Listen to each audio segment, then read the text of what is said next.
কথায় বলে কনফিডেন্স ভালো, কিন্তু ওভার কনফিডেন্স ভালো নয়। কোনো কাজে যদি সফলতা পেতে হয় তাহলে আত্মবিশ্বাস খুবই জরুরি, কিন্তু অতিরিক্ত আত্মবিশ্বাস কিন্তু আপনার ব্যর্থতাও ডেকে আনতে পারে। তার আজকে চরম নিদর্শন রাখলেন বাংলাদেশের ক্রিকেট দল। বাংলাদেশের ক্রিকেট দল যখন পাকিস্তানে গিয়ে পাকিস্তানকে 2-0 টেস্ট সিরিজ হারালো, অর্থাৎ হোয়াইট ওয়াশ করে দিল, তখন বাংলাদেশের ক্রিকেটাররা, বাংলাদেশের সভ্য ক্রিকেটপ্রেমী দর্শকগণ এবং বাংলাদেশের মিডিয়া প্রচণ্ড আত্মবিশ্বাসে ভুগতে শুরু করলো, যাকে বলে ওভার কনফিডেন্স।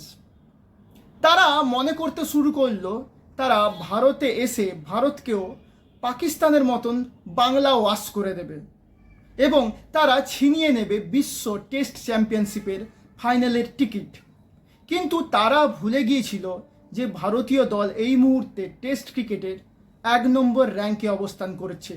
তারা ভুলে গেছে যে পাকিস্তান এবং ভারতের যে ক্রিকেট আছে তার মধ্যে বিস্তর ফারাক।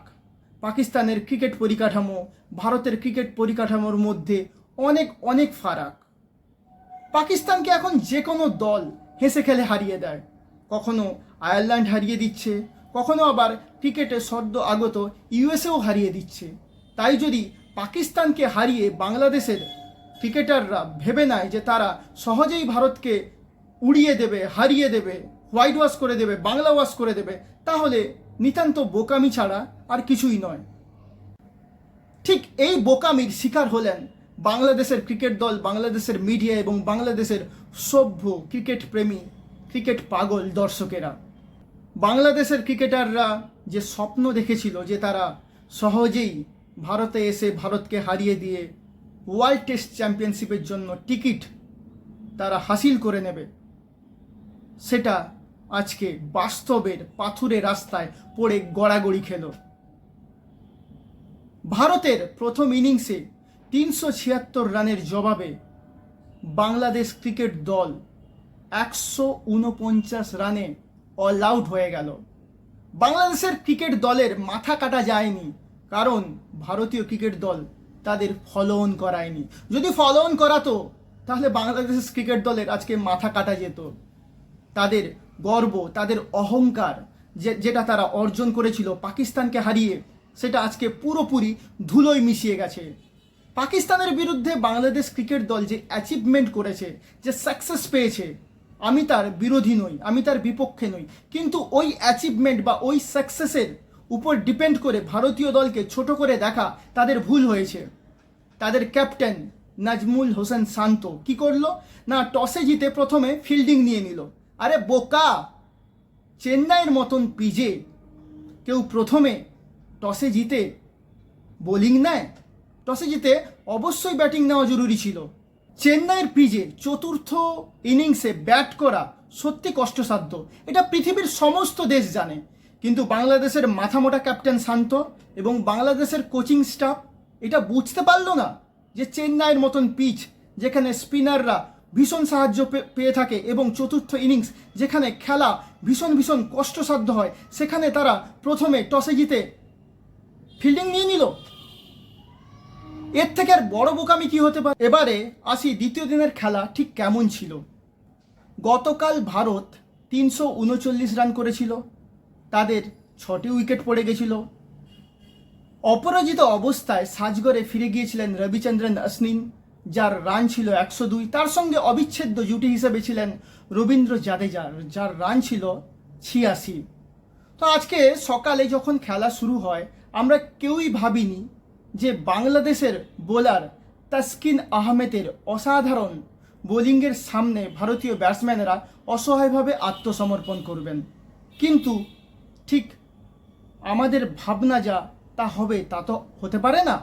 কিন্তু তাসকিন আহমেদ হয়তো অন্য ভাবনা ভেবেছিল। তার মিসাইলের সামনে ভারতীয় ব্যাটসম্যানেরা একে একে আত্মসমর্পণ করতে শুরু করেন। রবীন্দ্র জাদেজা তার গতকালকের 86 রানের সঙ্গে একটাও রান যোগ করতে পারেননি। তিনি উইকেট রক্ষক লিটন দাসকে ক্যাচ দিয়ে ফিরে যান সাজগড়ে। এরপর আকাশদীপ একটু আক্রমণাত্মক ব্যাটিং করার চেষ্টা করেন, কিন্তু তার ইনিংসও দীর্ঘস্থায়ী হয়নি। তিনি 17 রান করেন এবং তাসকিন আহমেদের বলে আউট হয়ে সাজঘরে ফিরে যান। রবিচন্দ্রন অশ্বিন আজকে শুরুটা যদিও ভালো করেছিলেন, কিন্তু তার ইনিংসকে আর দীর্ঘায়িত করতে পারেননি। তিনি 113 রানের মাথায় তাসকিন আহমেদের বলে আউট হয়ে ফিরে যান সাজঘরে। এরপর জসপ্রীত বুমরাকে আউট করেন হাসান মাহমুদ। সত্যি এই ছেলেটাকে যত দেখছি, হাসান মাহমুদকে, আমি অবাক হচ্ছি। কি ভীষণ দারুণ বল করেন এবং তার সুইংয়ের উপর কি অসাধারণ নিয়ন্ত্রণ, দারুণ। এক কথায় বলা যায় বাংলাদেশের একটা হিরো হলো এই হাসান মাহমুদ। হাসান মাহমুদ বল করেছেন 22 ওভার 2 বল, রান দিয়েছেন 83 এবং তুলে নিয়েছেন 5টি মহামূল্যবান উইকেট। তাসকিন আহমেদ 21 ওভার বল করে 55 রান খরচ করে তুলে নিয়েছেন 3টি উইকেট। এছাড়া মেহেদি হাসান মিরাজ এবং নাহিদ রানা একটি করে উইকেট পান। আর বিশ্বসেরা অলরাউন্ডার সাকিব আল হাসান, তার সম্বন্ধে যত কম কথা বলা যায় ততই ভালো। তিনি বল হাতে পুরোপুরি ব্যর্থ। 8 ওভার বল করে 50 রান খরচ করে একটাও উইকেট পাননি। এরপর ব্যাট করতে মাঠে নামেন বাংলাদেশের ক্রিকেটাররা। তাদের সামনে লক্ষ্যমাত্রা ছিল 376। পাকিস্তানে গিয়ে বাংলাদেশের ব্যাটসম্যানেরা অসাধারণ ব্যাটিং দক্ষতার পরিচয় রেখেছে। তো বাংলাদেশের দর্শক বন্ধুরা স্বাভাবিকভাবে ভেবেছিল সেই বাংলাদেশের ক্রিকেটারদের অসাধারণ ব্যাটিং পারফরমেন্স ইন্ডিয়ার এগেনস্টেও জারি থাকবে, কিন্তু আদতে তার ঠিক উল্টো হলো। ভারতীয় বোলার জসপ্রীত বুমরা ও আকাশদীপের খুনে বোলিংয়ের সামনে বাংলাদেশের ব্যাটসম্যানরা দাঁড়াতেই পারল না। তারা একের পর এক সাজঘরে ফিরতে শুরু করলো। বলতে পারেন অসহায়ভাবে আকাশদীপের এবং বুমরার সামনে আত্মসমর্পণ করতে শুরু করলো বাংলাদেশের টপ অর্ডার ব্যাটসম্যানেরা। 40 রানের মধ্যে বাংলাদেশের 5 জন টপ অর্ডার ব্যাটসম্যান ফিরে যান সাজঘরে। এদের মধ্যে ছিলেন সাদমান ইসলাম, তিনি করেন মাত্র 2 রান এবং তিনি আউট হয়ে ফিরে যান জসপ্রীত বুমরার বলে বোল্ড হয়ে। জাকির হাসান, তিনি করেন 3 রান, তিনি আকাশদীপের বলে বোল্ড হয়ে সাজঘরে ফিরে যান। মমিনুল হক, তিনি করেন মাত্র তিনি 0 রান করেন, তিনি খাতা খুলতেই পারেননি। তিনি আকাশদীপের বলে বোল্ড হয়ে ফিরে যান সাজঘরে। ক্যাপ্টেন নাজমুল হোসেন শান্ত, তার যে ব্যাটিং ব্যর্থতা অব্যাহতই রয়েছে। তিনি শুরুটা বেশ ভালোই করেছিলেন, দর্শকরা আশায় বুক বেঁধেছিল হয়তো লর্ড শান্ত এবার কিছু করবেন, কিন্তু তিনি এবারও চরম ব্যর্থ। তিনি মাত্র 20 রান করেন এবং মোহাম্মদ সিরাজের বলে কোহলির হাতে ক্যাচ দিয়ে সাজঘরে ফিরে যান।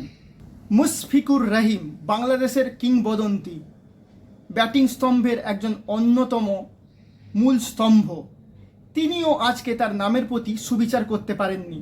তিনি মাত্র 8 রান করেন। তিনি বুমরার বলে কেএল রাহুলের হাতে ক্যাচ দিয়ে ফিরে যান। এরপর যখন 40 রানে 5 উইকেট পড়ে যায়, তারপর পিছে আসেন সাকিব আল হাসান এবং লিটন দাস। দুজনে মিলে বাংলাদেশের ব্যাটিংকে কিছুটা স্টেবিলিটি দেওয়ার চেষ্টা করেছিলেন। দুজনে মিলে 51 রানের একটা ছোট্ট পার্টনারশিপ করেন, কিন্তু 91 রানের মাথায় লিটন দাস রবীন্দ্র জাদেজার বলে আউট হয়ে সাজঘরে ফিরে যান এবং 92 রানের মাথায় 32 রান করে সাকিব আল হাসান রবীন্দ্র জাদেজার বলে পান্থকে ক্যাচ দিয়ে ফিরে যান। এই যে সাকিব আল হাসানের 32 রান ছিল বাংলাদেশের ইনিংসের সর্বোচ্চ রান। মেহেদি হাসান মিরাজ শেষ পর্যন্ত নট আউট থেকে যান।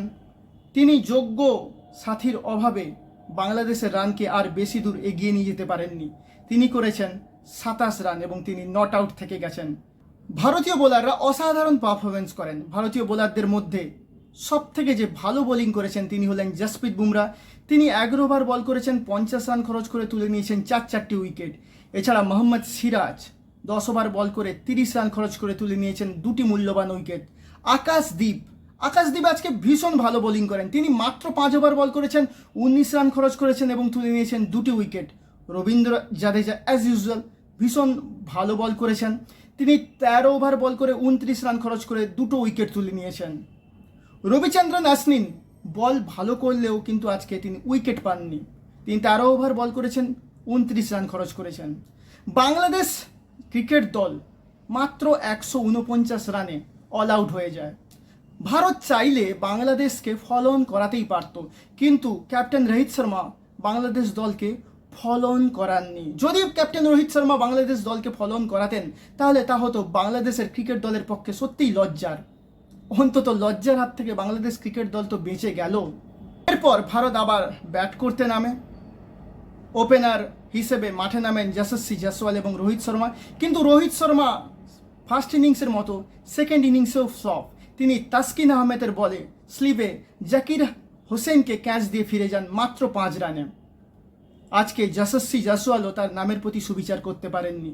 তিনি নাহিদ রানার বলে লিটন দাসকে ক্যাচ দিয়ে ফিরে যান মাত্র 10 রানে। এরপর কিং কোহলি, বিরাট কোহলি, তিনি প্রথম ইনিংসের মতো দ্বিতীয় ইনিংসেও ব্যর্থ। তিনি করলেন মাত্র 17 রান।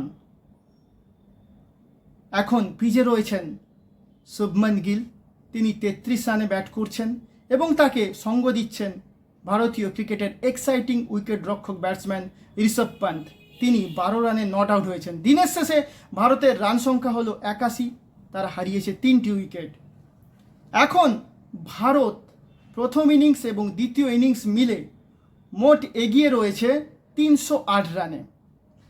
বুঝতে পারছেন, ভারত দ্বিতীয় ইনিংসে বাংলাদেশের থেকে 308 রানে এগিয়ে রয়েছে এবং কালকে ভারত যদি এই রানের যে মাত্রাটা 400 ছাড়িয়ে দেয় তাহলে কিন্তু বাংলাদেশের পক্ষে বিপদ হয়ে যাবে। আশা করছি এই টেস্ট ম্যাচ 4 দিন পেরোবে না, 4 দিনের মধ্যেই এই টেস্ট ম্যাচ পরিসমাপ্ত হয়ে যাবে এবং বাংলাদেশ ক্রিকেট দল ভারতের কাছে হেরে যাবে বলে আমার তো মনে হয়। যদি কোনো অদ্ভুত বিস্ময়কর ঘটনা না ঘটে যায়, যেহেতু ক্রিকেট বিস্ময়ের খেলা, আনসার্টেনটির খেলা, কখন কি হয়ে যাবে কেউ জানে না। যদি এইরকম কোনো দুর্ঘটনা না ঘটে যায় তাহলে আজকের যে এই টেস্ট ম্যাচ চলছে, এই টেস্ট ম্যাচে কিন্তু বাংলাদেশ হারছে হারছে হারছে, এটা লিখে রাখুন। আজকের আমাদের এই ভিডিওটি যদি দর্শক বন্ধু আপনাদের ভালো লেগে থাকে তাহলে দর্শক বন্ধু প্লিজ আমাদের এই চ্যানেলটিকে সাবস্ক্রাইব করবেন, আমাদের ভিডিওটিতে লাইক করবেন, কমেন্ট করবেন এবং আমাদের এই ভিডিওটি শেয়ার করে দেবেন। আপনারা সকলে ভালো থাকবেন। বাংলাদেশের ক্রিকেট বন্ধু এবং ভারতীয় ক্রিকেট বন্ধু উভয়দের জন্যই শুভকামনা রইল এবং বাংলাদেশ ক্রিকেট দল এবং ইন্ডিয়া ক্রিকেট দলকেও শুভকামনা রইল।